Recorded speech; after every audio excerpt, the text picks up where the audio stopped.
اللہ رب العزت اس جہنم کا نقشہ یوں بیان فرماتا ہے کہ وہ جہنم ایک خیمے کی مانند ہوگی جس کے چاروں طرف کناتیں لگی ہوئی ہوتی ہیں اور اوپر شامیانے کے وہ ٹینٹ چھپر سا بنا ہوتا ہے. یہ کناتیں بھی آگ کی ہوں گی اور اس کا چھت بھی آگ کا ہوگا, وہاں پر جلیں گے. اللہ فرماتے ہیں وہاں پر پھر کافروں کو, جہنمیوں کو پیاس لگے گی, پانی مانگے گے ہمیں پانی دیا جائے. فرمایا کل مہلے ان کو تل چھٹ کا پانی دیا جائے گا. ہوتا ہے نا جی, تیل کو گرم کیا جائے تو اس کی گندگی نیچے رہ جاتی ہے. اللہ فرماتے ہیں ان کو ایسا پانی دیا جائے گا, وہ بدبودار ہوتا ہے.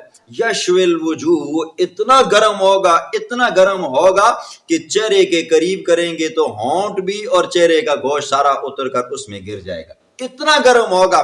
اور قرآن دوسری جگہ پہ کہتا ہے یتجرعہ, پیاس کی شدت اتنی ہوگی پینا پڑے گا.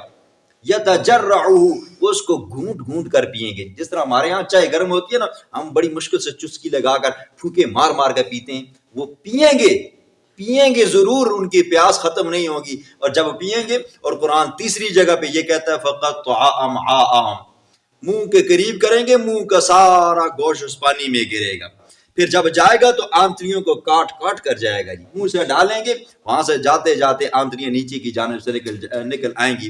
پھر اللہ رب العزت ان آنتریوں کو اٹھا کر دوبارہ منہ میں ڈالے گا. یہ عذاب ان کے ساتھ چلتا رہے گا. یہ ہوگا ان کو پانی کا عذاب. پھر آگے جی کھانے کا عذاب کیسے ہوگا؟ جب بھوک لگے گی تو اللہ رب العزت 3 کھانوں کا ذکر قرآن میں بیان فرماتے ہیں. نمبر 1 غسلین, نمبر 2 زقوم, اور نمبر 3 زری. زقوم تھور کا درخت جس کو ہم اپنی زبان میں کہتے ہیں, جس کو وہ لمبے لمبے کانٹے ہوتے ہیں جی, اور زری کانٹے دار جھاڑیاں.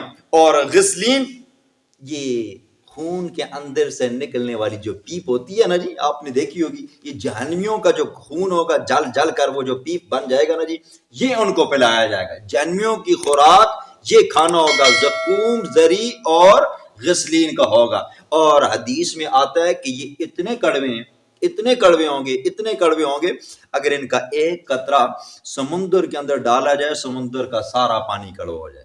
اور اتنے بدبودار ہوں گے یہ جو جہنمیوں کا کھانا ہوگا, اگر اس کا ایک قطرہ دنیا کے اوپر ڈالا جائے نا جی, تو پوری دنیا کی مخلوقات اس بدبو کو برداشت نہ کر سکے, سارے اس کی بدبو سے مر جائیں.